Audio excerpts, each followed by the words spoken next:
Ladies and gentlemen, welcome to the best ever episode of Passively Offside. My name is Taylor Graves, I am your host, and with me in the studio, as you can see all on one camera, is Nephi, Splenda, and Brandon. We have completely changed up our format now. We are on one camera. Boris is still away. We're going to get to him in just a moment, but you'll see that we four are going to be together on one camera talking. Boris is still going to be away when he gets back. This is our new format, and it's awesome. We're also drinking. Yay, beer! So, free beer movement, if you saw Boris's camera there, and free beer movement. This was kind of an original idea back from when we wanted to start. It didn't quite work out because of spacing, but now we have a new space. Yes. So, let's kind of get right into it, guys. Again, you all know Boris is away. Boris is currently researching grocery prices on the off chance that Supermarket Sweep is brought back for another season. Boris, how are the prices? Right now, I'm going through the original grocery list from season 1. We have some Downy, normally $3.14 in the state of Utah. Out here in Texas, it's only $2. I don't know if it's going to be on averages, but if it is, I know what I'm doing. Back to you guys in the studio. Woo! All right. Well. Okay. I know where I'm getting my laundry detergent at now. Yeah, Yes. I think Boris is a good shot, guys. Imported, yeah. Imported. Okay, well, let's get right into our other stuff here. I've got some beautiful stats for us this week. I don't really have much for you, to be honest with you. There wasn't a whole lot that happened. And some of the stats I'm going to give you are things that we will talk about later on.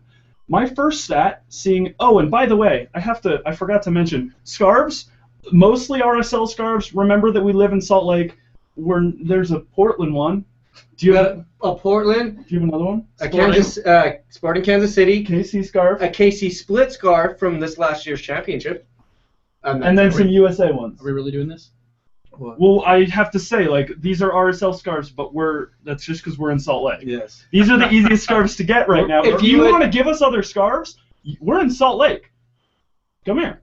We'll trade you. We'll trade. We've Mail got a lot care of them. of I Passively have so Offside. many scarves. We Please. should make PS scarves. We should. Anyway, stats.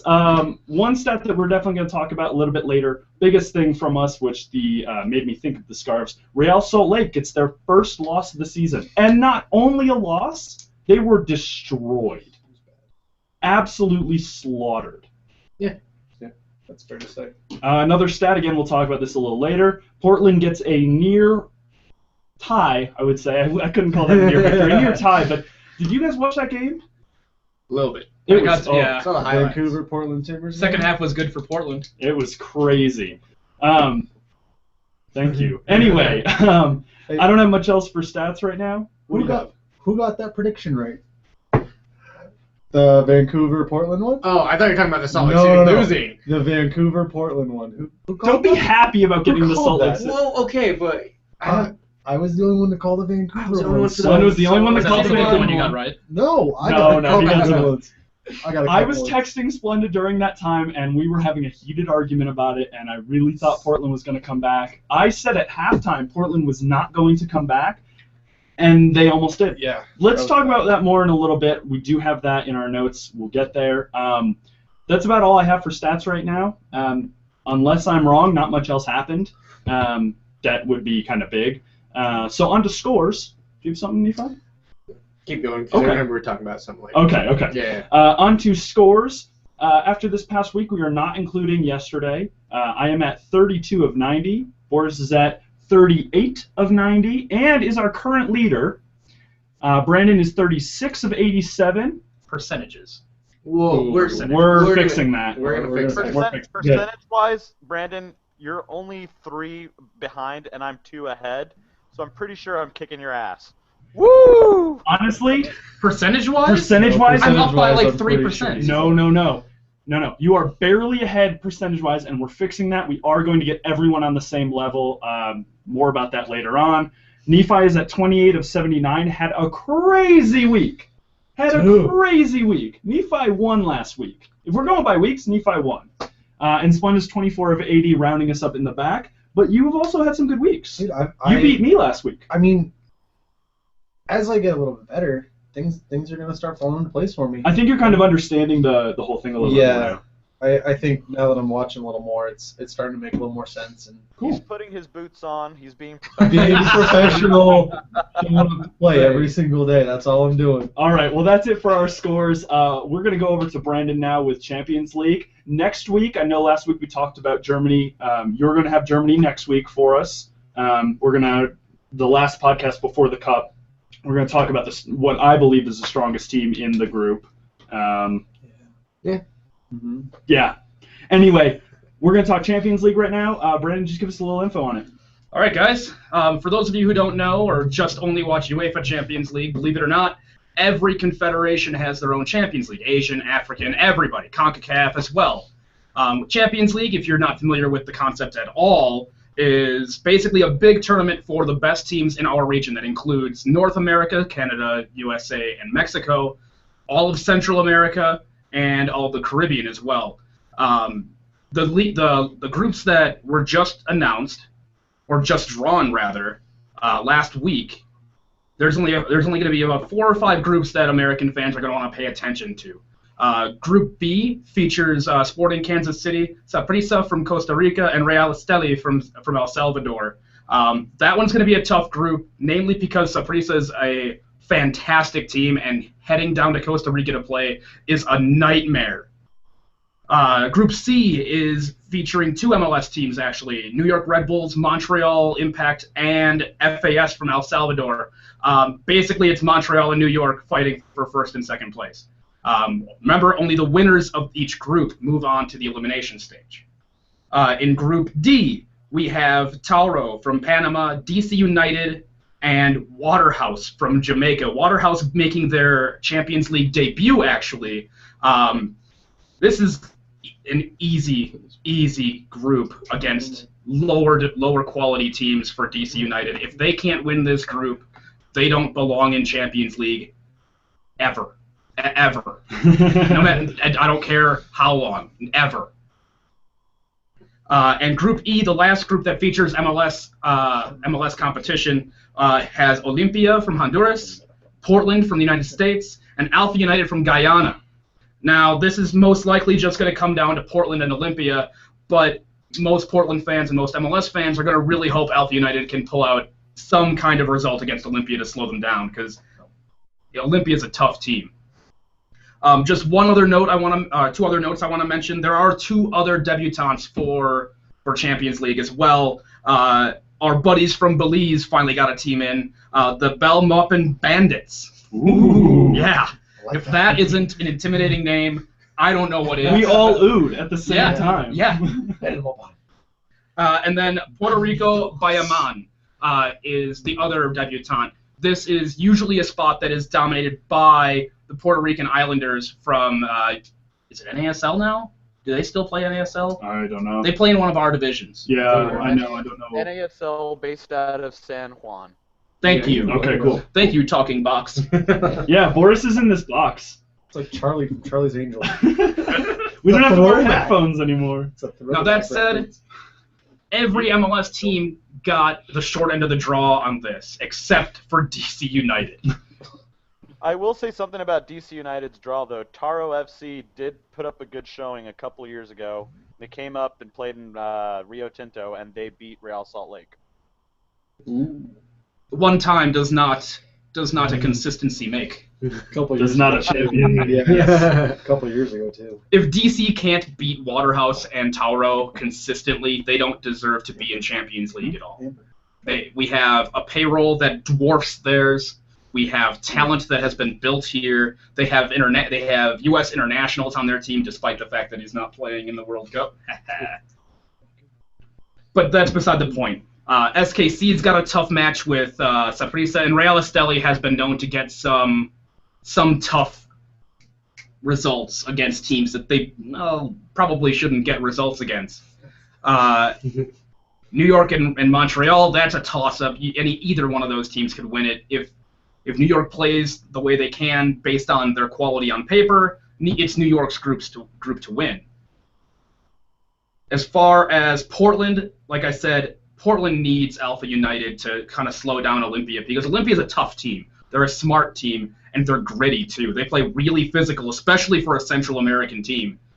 You're gonna see a lot of diving, and a lot of gamesmanship, but you're gonna see a lot of hard fouls coming our way as well. So that's gonna be a thing that we're gonna have to watch out for. Honestly, looking at the groups, if an American team is to win Champions League, this is the best opportunity they've had. The Mexican teams that are in, with the exception of Cruz Azul, actually Cruz Azul didn't make it. I'm sorry. Pachuca. I kind of assumed they did. Yeah, I forgot they did away with the rule where last year's champion automatically qualifies. That is no more. That's my mistake. Off of that, you still The Mexican. No, Cruz Azul's in. Sorry, Group F. Group one. Group F. I'm sorry. Sorry, I apologize. Breaking developments. Cruz Azul, America, León, and Pachuca are the 4 teams. 3 out of those 4 teams are beatable. One of them is not.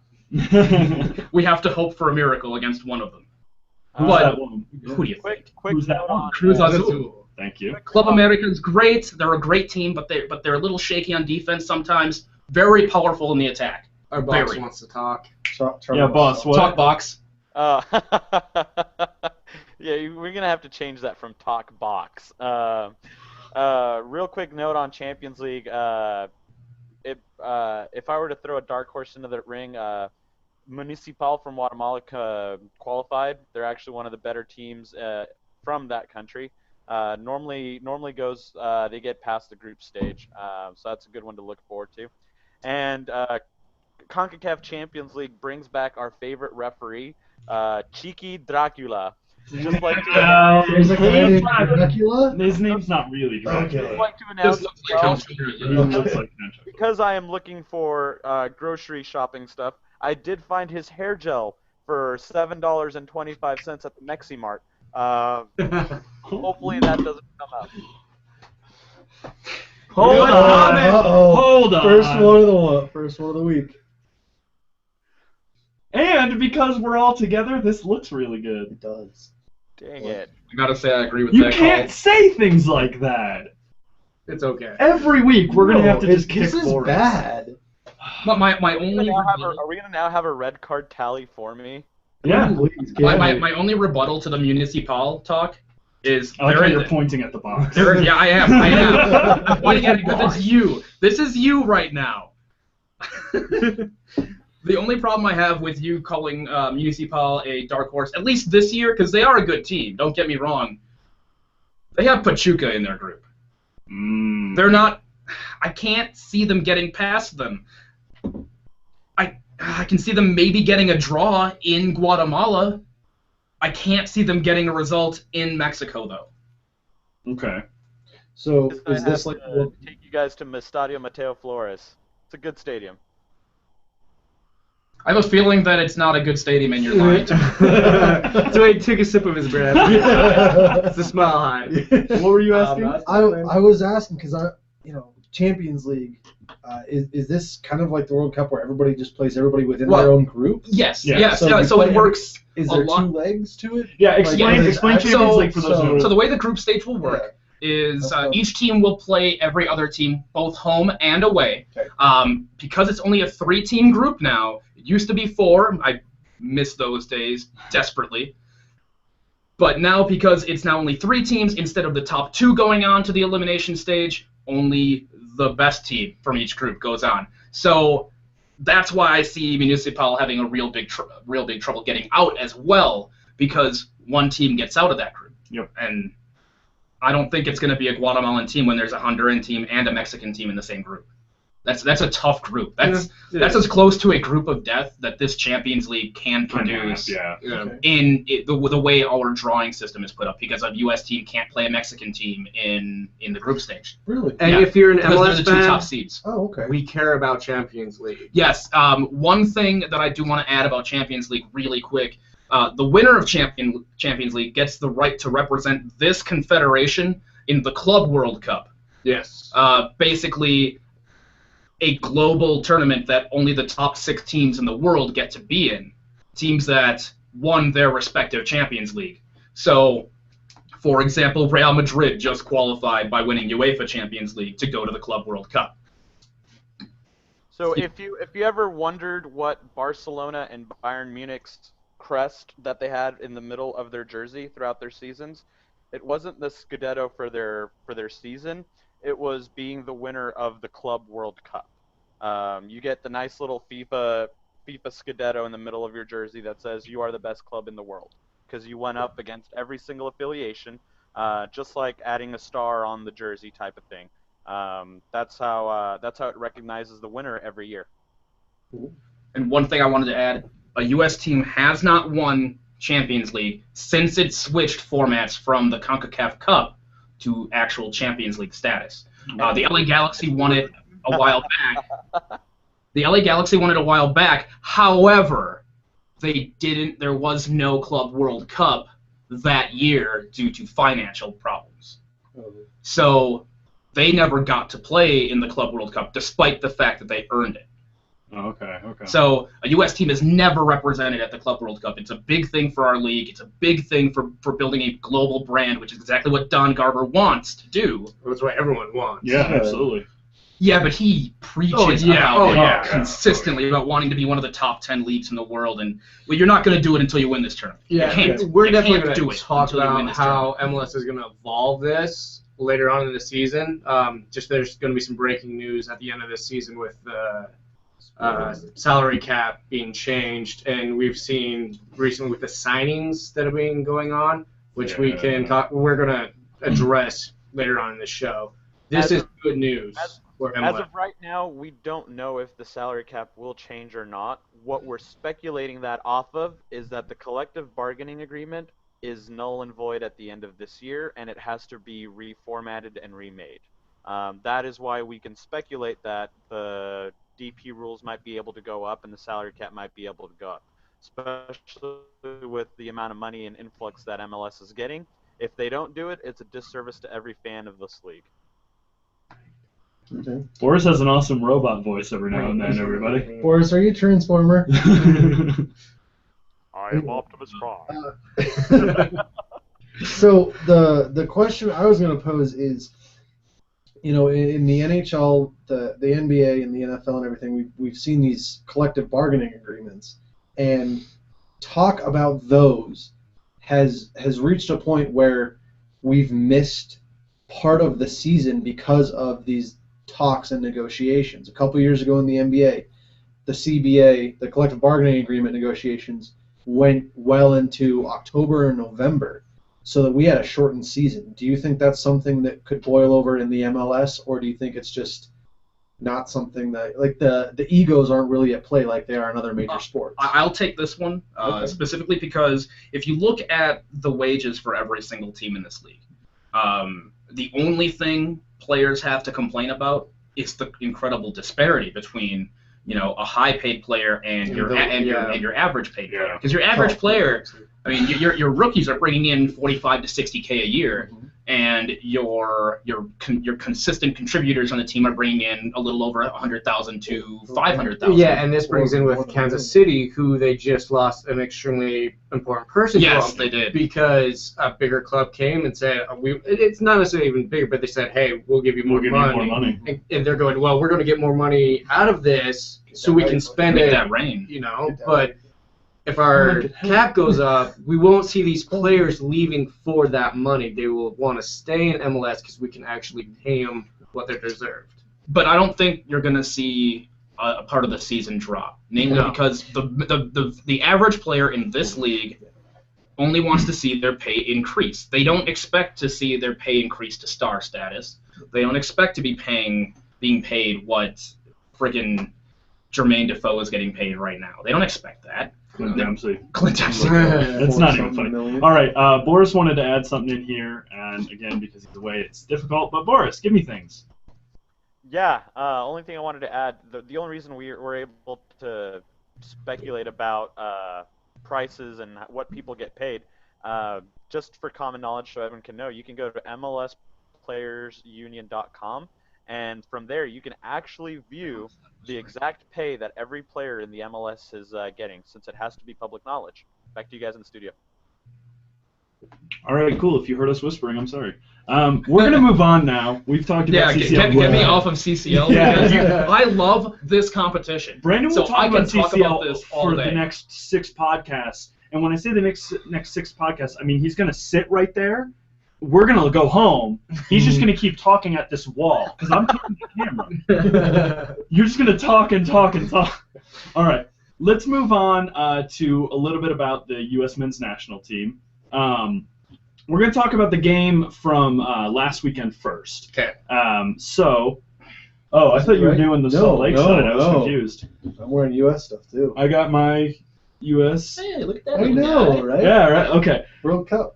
Splenda's all kitted out right now. Yeah, killing it right now. But let's talk about the Turkey Gotta game. get him some shorts. Full kit wanker.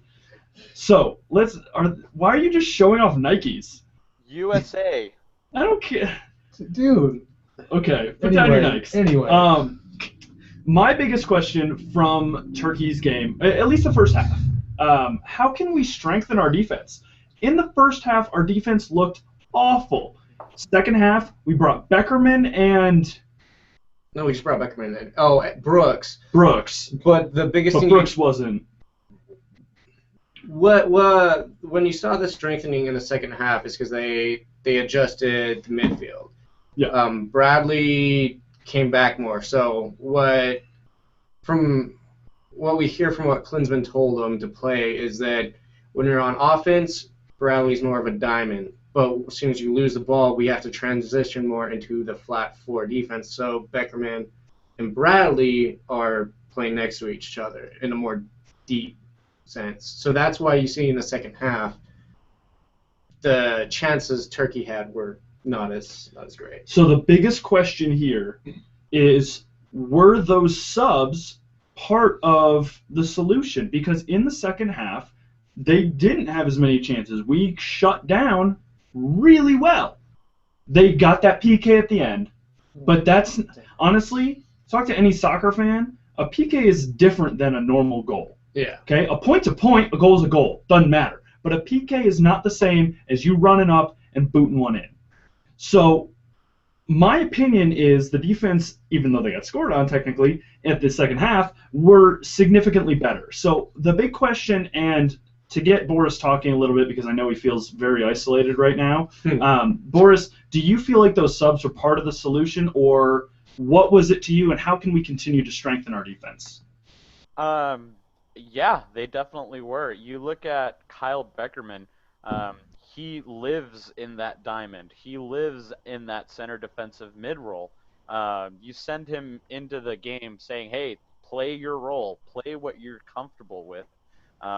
He allows Michael Bradley to definitely get up to that point of the diamond and go and do everything because he's there. He can cover. His knowledge of the game and reading defensively is so great that it allows him to be able to sit in front of that back four and try to shuttle everything outwards to the front. But defensively wise, he shut down a lot of the plays, gave a lot of time for Michael Bradley to come back and help them, which is what he was meant to do. And definitely the subs did help. Obviously adding him into the mix when he's a little bit more defensive minded than most players. Like Nephi said, though, in that diamond formation, I would prefer Kyle Beckerman 10 times over Jermaine Jones any day. I would disagree. Why? Well, counterpoint, because I've got one again. I've got one to argue. Everyone pointed at everyone else real quick. Well, I guess then I'll start off. Normally, I'm a big Kyle Beckerman fan. On this, if you saw in the second half, there was a play down the right-hand side where he struggled to get back and cover because Kyle Beckerman isn't the if it was a foot-to-foot race between Kyle Beckerman and Jermaine Jones, Jermaine's going to win. Now, like how we were talking, though, the second half was more, we had better defense. There was a formation switch. Bradley was told, you need to come back and play flat on the defense. He wasn't told that in the first. So that's where he got more of the defensive powers because Bradley was now coming back more. And let's be honest, Jones is more of a bulldog than Beckerman. Beckerman has a smarter style of controlling the game defensively. He will take out the passing lanes. But when it comes to manhandling the middle, Jones beats Beckerman. Okay. I would almost agree with you. Okay. It's that close. Because I would far rather have the intelligent play of Beckerman to cut off those passing lanes. Granted, Jermaine Jones is going to win you the ball all day. He will. But if you watched the game, what did he do right after he won the ball? He had some turnovers. He gave it right back. He gave it right back, everybody. That's what he did almost every time. Okay, but he also made some beautiful long passes as well. When it comes to accuracy on the long pass, Jones is better than I'm just saying. I know, he did. He did have You can't have those turnovers at the World Cup. I would rather have someone who's slow but intelligent make those plays and not give the ball up, could pass his way out of trouble. Okay. Jermaine Jones can't pass his way out of trouble. Okay. So goals. There's definitely a lot of. Yeah, you got it. You got it. He's got it. Oh, I know. There's a lot of talk about that. We can't talk about that all day. Are you just gonna? You're gonna do that? Oh man. We're only halfway through the podcast. You don't even have any more beer. No, I don't. Yeah, you feel stupid. Okay, moving on. Let's talk a little bit more about some offensive stuff. We're moving from defense to offense. Move from defense to offense. I felt personally, when I was writing these notes with Nephi, I really felt like we could have made more goals. I felt like we had more opportunity. You haven't talked. I say words. I watched the first 30 minutes of the game. That's it? I'm sorry. All right, I was working that day, and I just had a lot of things going. Sit to the corner. All right. Oh, okay, hold on. I do. So we're working people too. Defensively, I'm going to say this. I'm really glad Tim Howard's on our side. Offensively, I feel like the ideas were there. The touches were a little heavy at times and a little soft at times, but the opportunities were there. Of the game I saw. Okay. Again, take that with a huge grain of salt because it's me. My inexperience watching, I felt like it was a better. It was building on what we had. Again, you just wrote communist on a piece. Can I just? I don't know if you can see it. Where's your card? Uh-oh. Are we carding that? Is that a yellow? That's not a is that card. a caution? That's a yellow. I don't You didn't think watch that's the a U.S. caution. game. I watched Okay. the first 30 minutes. Okay, That's we're beside the getting point. way off topic here. Yes. Nephi, tell me about What Julian Green. DVR exists for. Oh, we're going straight to Julian Green? We're getting through this. Oh, And I've got it in my notes. okay. Tell me about Julian Green. Wow, well, You my two. notes to have a little love fest. Just say words about Julian Well, okay, Green. so here's the biggest thing, is a lot of people are already coming down really hard on him when we've had So they're communists. maybe a That's a 45-minute... Hi. What's up? Let's talk about communism, guys. Talk to me. What's up? Oh, no, we were just talking about the reason why he didn't watch the game. Oh, okay. This went from the best show to the worst show. No, okay, so really it quick is to get the back best. on topic Back on is topic. a lot of people are angry. They're angry because Landon Donovan didn't make it, and the 23-man roster kid played 45 minutes and are trashing everything that he did. And let's be honest, he's not going to be the most...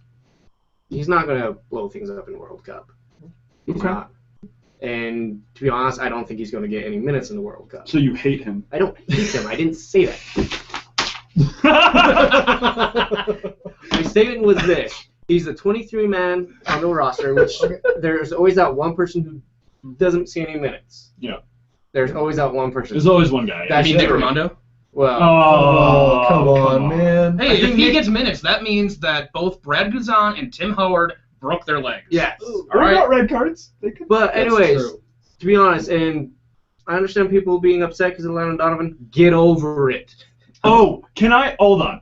Go ahead. I'm adding to our show right now. Seriously? Stop it. We get it. Okay? He is arguably the best player on the U.S. men's national team history. Statistically, he is the best. That's inarguably. Get over it, okay? Let's let Jurgen make his decisions and see what happens. I am putting this on Passively Offside right now. Chill. And Boris can get upset about it because he's a lower torso rider for LA. But Boris, you get Donovan. You get Donovan. Hey. In the past podcasts, what have I said? I said hashtag in Jorgen we trust. Okay? I already came to terms with it. I already came to terms with it. All right. Hashtag. Okay, Boris is right. He's come to terms with it. I'm just being mean. Boris, tell me words about Julian Green. The only thing I kind of wanted to add about Julian Green is, I mean, everyone overhyped him. Julian Green. Oh yeah. You know, Just like that? Yeah. Sensation from Bayern Munich.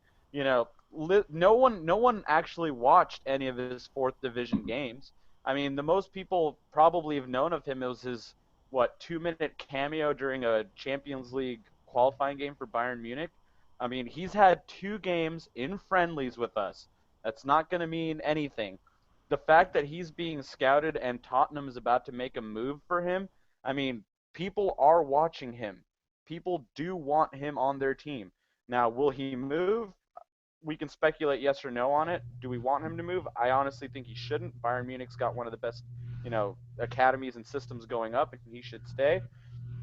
But, I mean, people are taking notice that's not just the U.S. fan base. Don't get mad at something that you overhyped yourselves. That's all I kind of have on Julian Green. Okay, well, the quickest thing I want to talk about, though, is if we're actually going to talk about U.S. offense, we have to talk about Altidore really quick.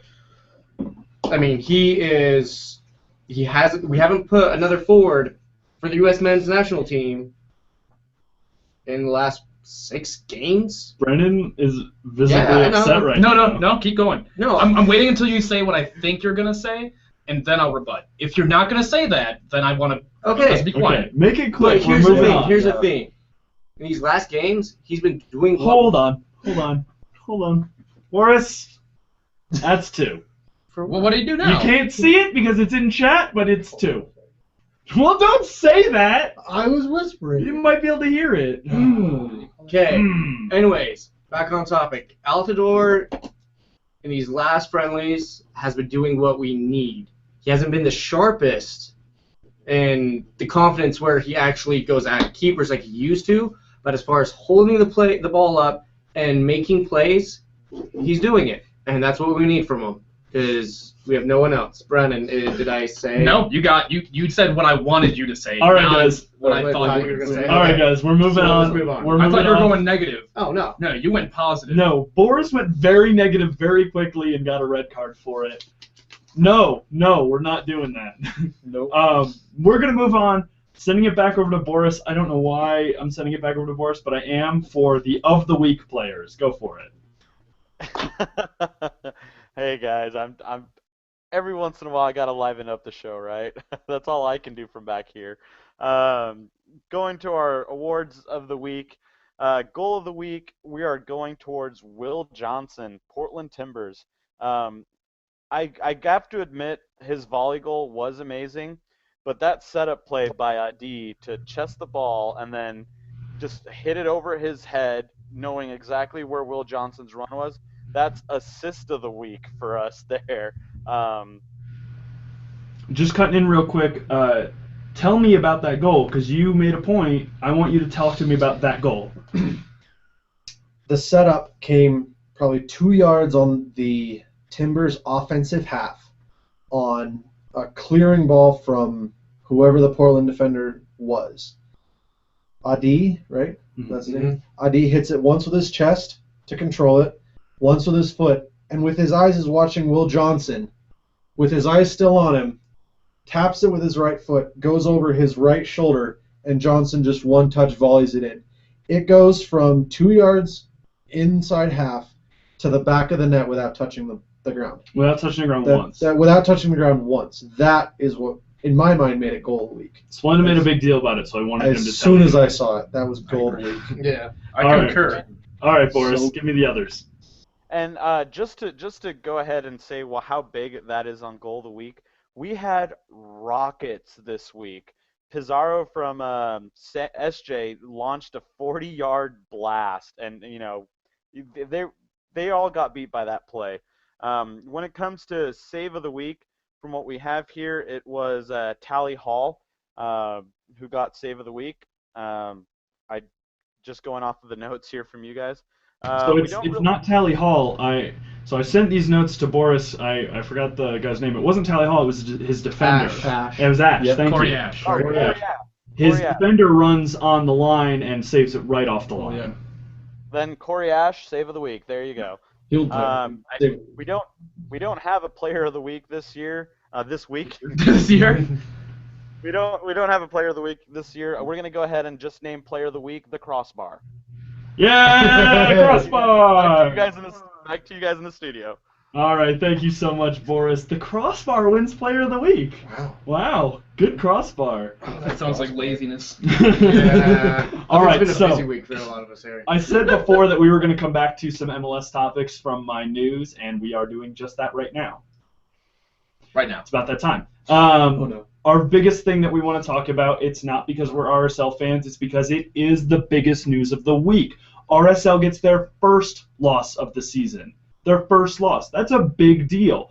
I don't care that we live in Salt Lake. We could be in Portland, Oregon. They got their first loss. That's a big deal. That happened the first day, though. That's not big news if it happens on the first day. No, if we were in Portland doing the podcast and we're Portland fans, this still Talking about RSL. Oh, gotcha. No, but No, I I got you. I see what you're saying. That was mean to Portland. Oh. I'm mean to everybody. Okay, So that's fair. we love 'em. But yeah, so again, this is big news. We're not going to try to lower torso ride RSL right now. It's not a talk about, referee, but no. RSL didn't show up. They did not play. No. It was the coach's fault. Okay, so I was going to bring that up because a lot of us did think that Jeff Cassar made some really, really big errors by not changing up his line. Yes. It's a big thing of he should have noticed when they were 2 down to maybe change it up a little bit. What did you say? Shots fired. Shots fired. Okay. Okay, so I really want to talk about this just a little bit. This is a short topic here. My biggest thing for the RSL loss, besides the coaching, I know that's your big thing. I kind of agree with you there. Injuries. Yeah. Okay. Injuries. RSL has. Stop. RSL has some of their biggest players injured, as well as one of their biggest players, or 2 of their biggest players, out on cup duty. RSL has shown that they can play without Kyle Beckerman and Nick Raimondo, but they have also lost Sabo, who is back but injured, and João Plata, who is injured, as well as a bunch of other guys. And that's the And biggest Robbie one right Finley's there. Is still that not last 100% one. either. Yeah. Robbie Finley's been down for a while. He played in a reserve game last week. He's not 100%. He has not played in a MLS. No, he's got minutes. He got a couple minutes against Dallas the other night. That's right. That's right. Last Thank week you. he He came in at the end. Yeah. Like the 81st. Forrest, you want to interrupt? Yeah. We can't. I know Alvaro Saborio is injured, but you can't count that toward the injuries because first of all, it's going to be 6 to 7 weeks is what the medic has said. He was going to be on international duty for Costa Rica. We would not have seen him anyway. He'll miss maybe 1 game where we would or would not have had him. So just kind of saying that he really shouldn't count as one that you can attribute it to this game. That's all. No, my big thing with that, I agree he would have been gone regardless. My big thing is you look. Now. Well, he's going to be out longer now, but the biggest thing about this is the kind of demoralization that can give to the team because we know he's going to be out longer. He's back and he is training. He's in training. He goes to training every time they train, and he's Actually there. doing. No, he's not running full drills. No. But my big point is, I personally believe that that has got to be some kind of demoralization to the team. Like we've got our best striker, and he can't play. Our 2 best strikers. 2 best strikers can't play. So do we feel like I've talked a lot about this? I want to open it up here. My 2 big questions here: injuries and drive. You know, we played the number 1 team in the West, and let me rephrase that. We were present while the first team in the West scored goals on us, but we didn't play. So was it injuries? Was it drive? Was it the coach? It was formation. Okay. And that's to me, in my eyes, it's formation. Because like we just stated, we don't have our 3 best forwards as options. And we need at least Sabo or Plata to make the diamond work so we can keep the ball up top so it relieves pressure. We didn't have that. And then our midfield just got swamped because we were relying on our substitute, Kyle Beckerman. Grossman's doing awesome for what he's doing, but we needed to play what we did against Columbus. We needed to switch it so we have more strength in our middle, where we have our weak up top is just 1 instead of 2. That's in my eyes. I don't know what everyone else's opinion is. Well, and that's what RSL played last night. Yeah. Exactly what you wanted was what RSL played last night, and they got a 1-1 draw. Yeah. So, much better result in Columbus, where RSL has only won once. And we don't want to talk too much about this week, but RSL has only won one time at Columbus. We tied last night. I think that was our first ever tie at Columbus. Yeah, it was. Should have been a win. The reason teams have such a hard time playing in Columbus is because it's the most depressing place on earth. Have you ever been to Columbus, Ohio? No. It is At least awful. It's not Cleveland, though. It is. Yeah, It's not true. Cleveland. All right. At least Let's- it's not. okay, that's Let's fine. get back on Alright, track back on I here. will say though, Columbus is the home of the Dos a Cero. True. There you I go. love Columbus, but I could never live there. Okay, all right. We're getting back on track. We have been off track so many times today. It's still fantastic. This is best podcast. Best show ever. Best show ever. So we're gonna ignore you. No, what do you want to say? Oh, I was gonna say I really hope the coaching staff for Real Salt Lake doesn't let the guys get down about this loss that was on Saturday, to the game before last. Against Seattle. In Seattle, Yeah. yes, are In dismantling Seattle, which is arguably one of the hardest places Oh, to yeah, play. I mean, Absolutely. the NFL, MLS, they both of those Everywhere groups, except their Major League Baseball team. everywhere except their MLB team has the 12th man. Yep. I was told, I think by Natalie, my wife, who, take that with a grain of salt, that their stadium has caused mini earthquakes. Yeah. It has. Her brother may have told her. Her It's brother shown lives up in. on the Richter scale. So, Yeah, it has. but what I was That is a my That's a big my deal. main point was this was a road game with a bunch of reserves in and injuries. This shouldn't take the wind out of our sails too much. No. I mean, first loss of the season, yes. This kind of sucks, but they should be able to rationalize it and say road game with reserves. It's understandable, but let's move on. Yeah, and I was gonna say, like we've been saying, it's their first game, first loss. I attribute to the coach. I hope the coach attributes it to himself, so he can take most of the pressure off them, saying, "Hey guys, it was my mistake." And I think he did, based on And I last think night. he did. Yeah, because when you saw him against last night in Columbus, they were 10 times better. And Columbus just barely Oh, got yeah. that draw. Columbus gets a goal in extra time at the end of the game.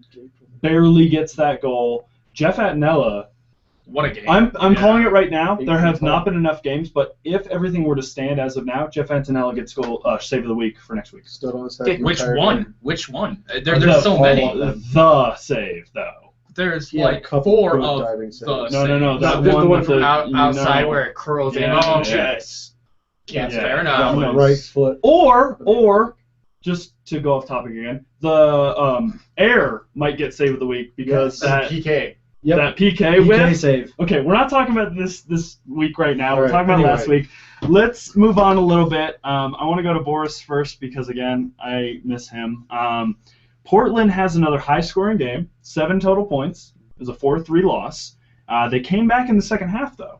They, like we talked about before, they almost came back, and we were talking about, you said at halftime, don't count them out till it's over, and I had voted for a Portland win, you had voted for Vancouver, and I said in chat, nope, it's done. They're mini Goonies. Goonies never say die. Goonies never say Dropping that right now. God. Will Goonies Johnson never say die. Will Johnson makes an amazing goal, runs in and grabs the ball. I mean, you could tell how intense they were. So this team has not won very much this season. That's just kind of how it is. So So Boris, to you, what's your info on this? let me ask my question. Well, you what- kept going. yeah, I have things to say. What does this team need to do to win, and how can I kill Nephi? Boris? I feel like a noose is the perfect thing with Nephi. As well, those Steins, they should be big enough to smash his little head over. Honestly, Portland, I didn't expect the team that had the most points last season in the West to be struggling as hard as they're struggling this year. They seem to need to be shoring up themselves a little in the defensive end. Goes back to the tifo made by the wonderful people in Section 35. Porter ball, everyone gets one shot.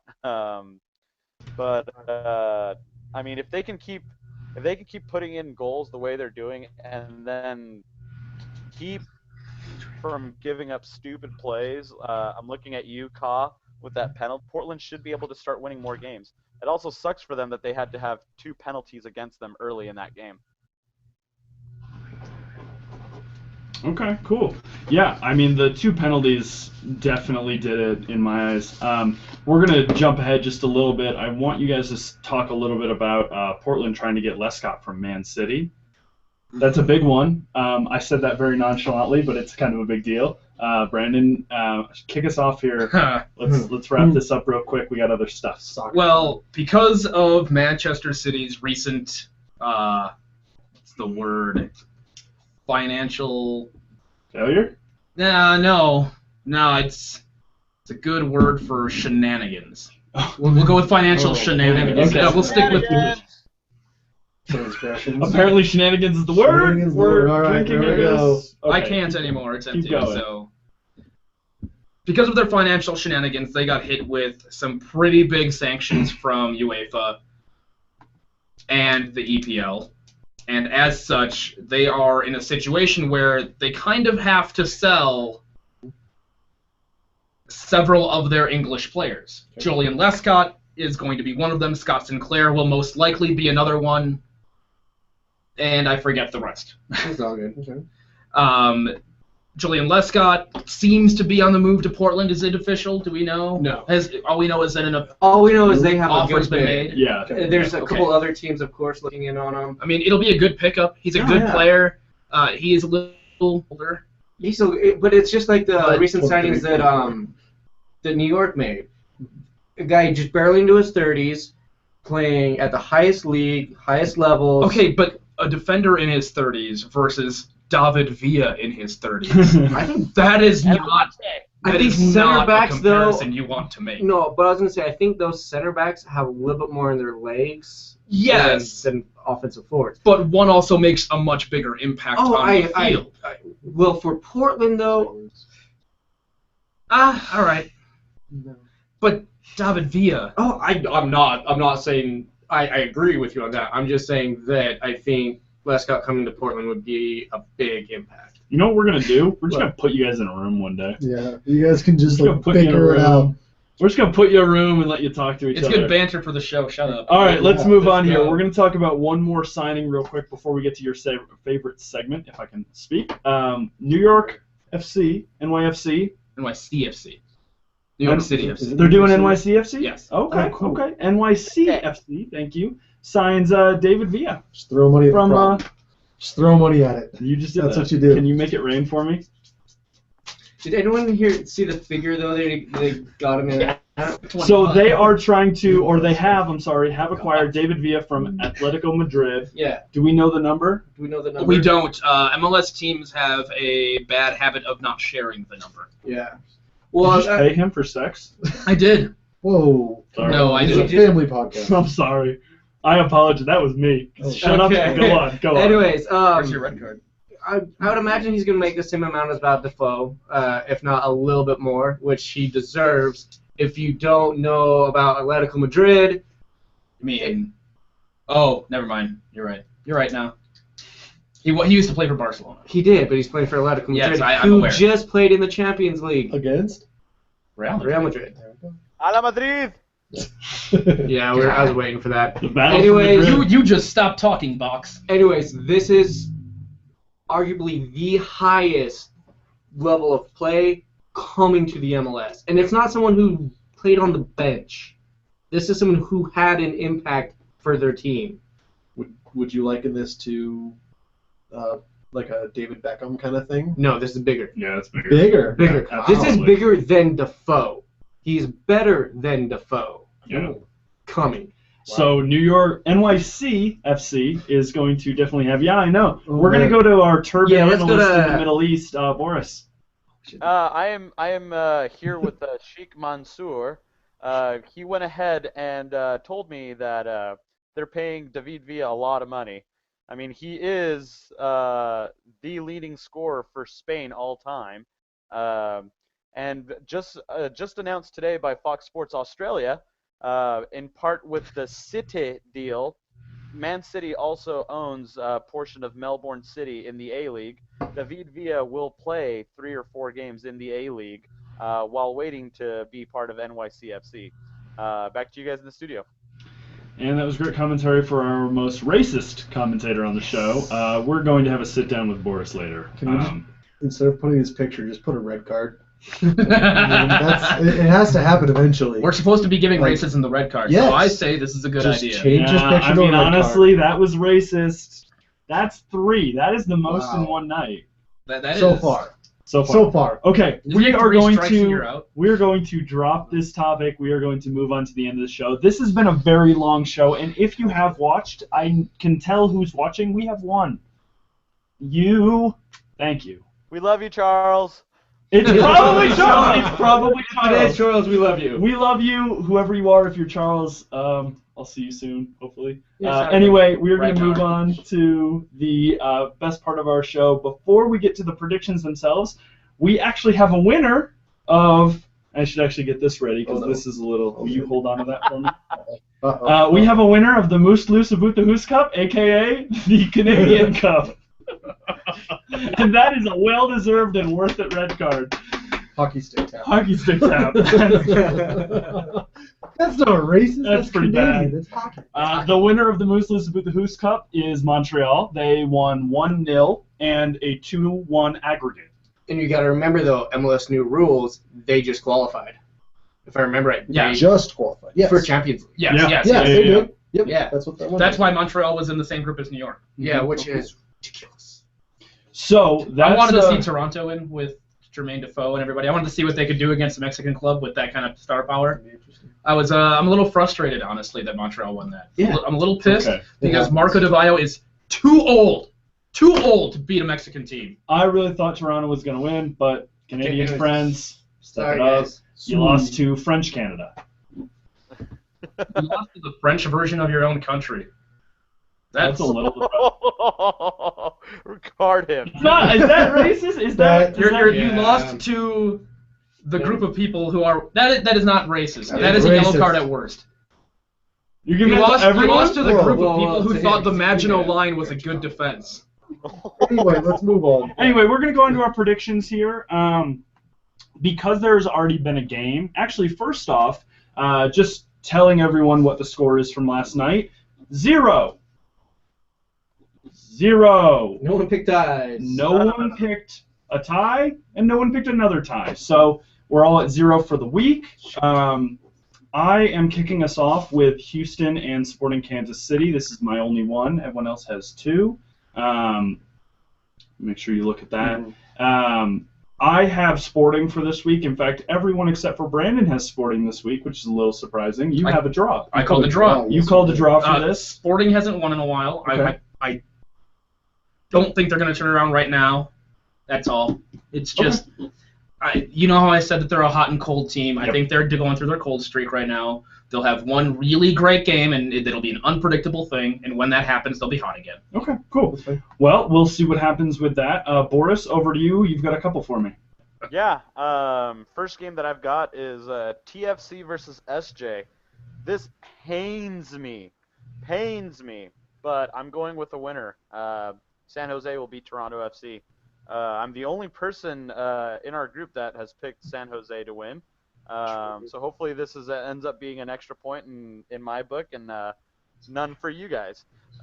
As well, when it comes to DC United versus Colorado, I have DC United winning this game. It's Columbus. Against Columbus? Yes. Yep. Oh, I'm sorry. I did put COL. I apologize. It is Columbus. I'm sorry. Should be C-Bus, right? Nope. It's CLB. Yeah, CLB is Columbus. I put COL in the notes. But I do have DC United winning. Back to you guys. Okay, over to Nephi. What do you have for me? So my games are Philly and Vancouver. Oh. No, I skipped Brandon. You're down here. Oh. Yeah, go to Brandon. Yeah, go to me. Okay, go to Brandon. Brandon. All right, I was just mixing it up a little bit. I have Philly and Vancouver. This is gonna start a fight. You do not. That's Okay. why we're sitting between them. And I am saying that Vancouver is going to pull this one out. High five, me too. Yay! In fact, everyone with Splenda has Vancouver pulling this one out. Splenda has a draw. As far as Chicago versus Seattle, I think we all know where I'm going to go with this because, well, Chicago.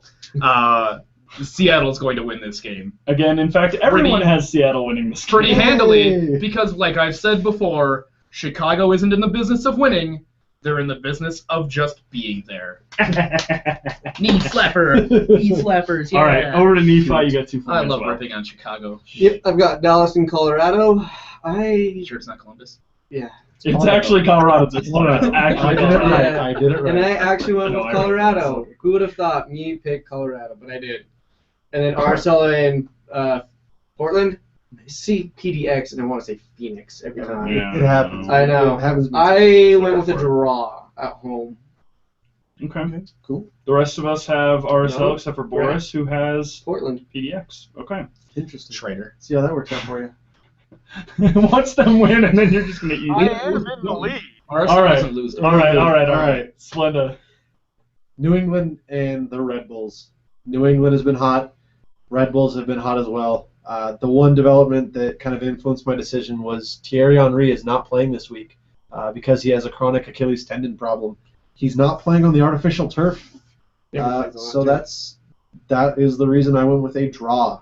And then LA and Chivas. Boris, do you have any special name for it, like the Subway Series, which is the Yankees and the Mets? Do you have any special name for LA, the Galaxy versus Chivas? Yeah, it is. It's called The Rent Is Due, mother. Oh, Wow. Good save. I've been on Boris this whole time on the camera, by the way. Let's go back to Okay, us. that's fine. Oh, No, they actually have a name for LA versus Chivas, don't they? it's called the Super Classico, and it's not really super. Okay. Okay. Yeah, 'Cause when- LA when- always when wins. only one team wins it. It's, Yeah. It's not called exactly a fun competition. That's why the Rocky Mountain Cup really hasn't been very much fun until this year when Colorado finally took it last season, and now we can win it back. So this is called the Meh Classico? Yeah. All right. The So Meh.